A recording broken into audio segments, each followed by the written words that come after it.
Boas-vindas a esta nossa investigação intelectual. Hoje vamos mergulhar numa verdadeira história de detetive que atravessou séculos lá na Idade Média. Nesta nossa análise visual, vamos direto a um dos maiores e mais fascinantes mistérios de toda a filosofia. Será que as categorias abstratas existem de verdade no mundo físico ou são só meras construções da nossa mente? O foco exclusivo da nossa exploração hoje é entender como exatamente esse enigma foi tratado, debatido e totalmente transformado por três pesos pesados que foram passando o bastão filosófico ao longo das eras: Porfírio, Boécio e Pedro Abelardo.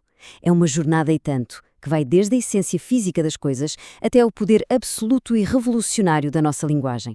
Então, vamos lá? E aqui está o nosso roteiro, bem direto ao ponto. Vamos passar por 6 etapas. 1. O enigma dos universais. 2. As 3 perguntas de Porfírio. 3. Boécio e a abstração. 4. A revolução de Abelardo. 5. Palavras em vez de coisas. E, para fechar, o ponto 6. O legado do problema. Certo, vamos à parte 1. O enigma dos universais, definindo os termos do debate. Antes de saltarmos para a linha do tempo histórica e para as grandes mentes do passado, precisamos, claro, de estabelecer os fundamentos. Afinal, o que está em jogo quando dizemos a palavra universal? Bom, o universal é algo que se aplica a vários indivíduos. Imaginemos, por exemplo, o termo humanidade ou a espécie humano. Humano é um conceito super amplo que nós predicamos, ou seja, que nós aplicamos a muitos seres diferentes, certo? Sócrates é humano, Platão é humano. Mas a grande sacada, a dúvida que tirava o sono dos pensadores era a seguinte: o que é concretamente esse tal humano partilhado? É uma coisa invisível que mora literalmente dentro do Sócrates e do Platão? Ou será que é só uma palavra, um rótulo que nós inventamos para agrupar as semelhanças? Passo 2. As 3 perguntas de Porfírio. O incidente incitante. Tudo isso começa com um sujeito chamado Porfírio. Ele foi um filósofo fenício lá do século III que, ao escrever uma introdução básica às categorias de Aristóteles, acabou desenhando 3 perguntas que literalmente viraram o mundo da filosofia de cabeça para baixo. Primeira pergunta: os universais existem de forma independente na realidade ou eles vivem só dentro da nossa cabeça, como meros entendimentos? Segunda: se eles de fato existem, eles são feitos de matéria física corpórea ou são incorpóreos? E a terceira: se são incorpóreos, eles ficam flutuando num reino separado das coisas que tocamos e vemos ou estão inseridos dentro dos próprios objetos físicos? São perguntas absolutamente geniais, super precisas e mostram bem o tamanho do abismo desse conceito. Mas sabem o que é mais fascinante? A tensão desta história chega ao limite quando descobrimos que o Porfírio, simplesmente, se recusou a responder as próprias perguntas. É isso mesmo. Com uma ironia palpável, ele escreveu que ia abster-se dessas questões mais elevadas. Ele literalmente diz que vai eximir-se de falar sobre o assunto, dando a desculpa de que a resposta exigiria uma investigação muito maior do que cabia ali na sua obra introdutória. Ao fazer isso, o Porfírio não escreveu apenas um manual, ele deixou armada uma armadilha intelectual gigantesca para todos os estudiosos que viriam a seguir. E pronto, o debate estava oficialmente aberto. E olha, este quebra-cabeças passou longe de ser resolvido do dia para a noite. A evolução deste debate foi uma verdadeira maratona de quase 1000 anos de muita transpiração filosófica. Lá no século III tivemos o silêncio deixado por Porfírio. Depois damos um salto para o século VI, onde Boécio tenta construir uma ponte formidável para resolver isto, até culminarmos no século XII, onde Pedro Abelardo chega e vira completamente o tabuleiro do jogo. Chegamos à parte 3. Boécio e a abstração, a ponte e a investigação. É aqui que o Boécio entra em cena. Ele foi o grande tradutor, a verdadeira ponte intelectual entre a Antiguidade e a Idade Média.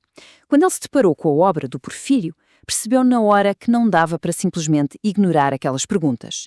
Ele tinha que encarar o abismo. E a solução que o Boécio propõe é muito engenhosa. Ele tenta reconciliar os dois lados, sugerindo um processo mental. Para o Boécio, os universais não são objetos físicos independentes a passear por aí, mas também não são só delírios ou ilusões. Na verdade, são conceitos que a nossa mente abstrai. A mente olha para a realidade, detecta as semelhanças entre as coisas reais e singulares e, a partir daí, forma um conceito comum e abrangente. O que é fantástico aqui é como funciona a mecânica deste processo de abstração. É mais ou menos assim. A mente percepciona os indivíduos singulares. Aí, de forma ativa, ela começa a descascar, a separar todos os chamados acidentes variados. Tira a cor do cabelo, ignora a altura, o local de nascimento e o que é que sobra no final? A mente extrai a essência pura, o conceito universal como a espécie humana, por exemplo. A conclusão dele é que o universal existe de forma singular na nossa mente, como um pensamento, mas a função dele é representar uma multiplicidade de coisas reais que estão lá fora. Para colocar isto em perspectiva, esta teoria da abstração do Boécio foi um marco monumental. Ela literalmente dominou a lógica medieval. Durante séculos, esta abordagem tornou-se a base inabalável da escolástica. Foi o motor intelectual da Europa, moldando diretamente a forma como a ciência e até a teologia entendiam a própria estrutura da realidade e os limites da nossa cognição. Parte 4 do nosso roteiro. A Revolução de Pedro Abelardo. A reviravolta. Agora, damos um salto no tempo para o século XII e esbarramos na figura brilhante e super combativa do Pedro Abelardo. Olha, se o Boécio tentou acalmar os ânimos e resolver o problema, o Abelardo chegou trazendo uma revolução radical. Todo o impacto do pensamento dele pode ser resumido nesta citação que é super direta. Apenas as emissões vocais, as voces, são propriamente chamadas de universais.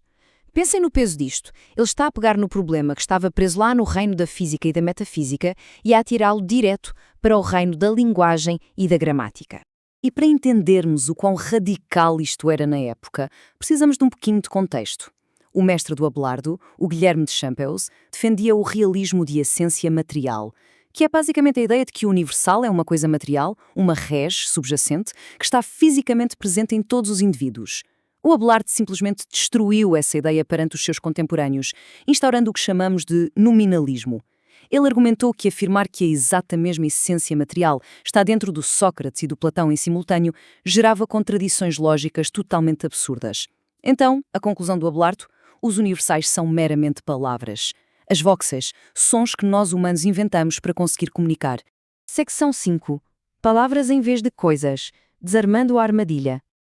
Para entender bem como o Abelardo conseguiu desarmar esta armadilha de uma vez por todas, basta olhar para o contraste do pensamento dele com a visão clássica. Enquanto a tradição antiga focava nas res, ou seja, na realidade física gerada pela natureza, que supostamente vivia dentro dos objetos, o Abelardo foca nas vozes, nas palavras, que são criadas por pura e simples instituição humana. O papel do universal deixa de ser uma coisa que existe escondida num objeto e passa a ser apenas uma ferramenta linguística para significar múltiplas coisas. É um salto conceptual enorme. Ele mudou o foco inteiro de o que as coisas são para como nós falamos sobre as coisas. A lógica do Abelardo aqui é cristalina, sem tirar nem pôr. Pensem bem, um termo universal não tem componentes físicos, certo? A palavra homem não é feita de pedaços físicos das palavras animal e racional amontoados.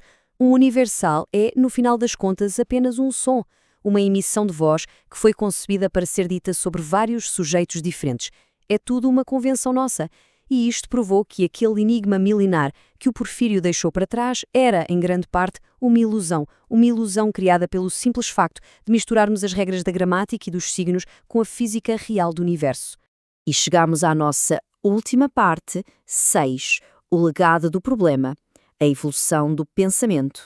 Olhando para trás, para esta jornada incrível que começou no silêncio de Porfírio e culminou nesta virada de chave do Abelardo, nós terminamos com uma reflexão profundamente provocadora.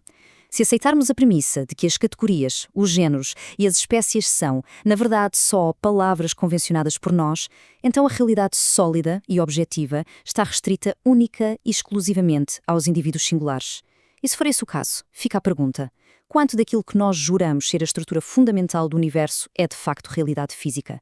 E quanto é simplesmente a estrutura da nossa linguagem a moldar a forma como compreendemos e organizamos o mundo? Esta questão ilustra na perfeição por que razão este debate lá da Idade Média continua tão vital hoje em dia. É um lembrete poderoso de que precisamos de questionar constantemente as lentes através das quais nós interpretamos tudo ao nosso redor.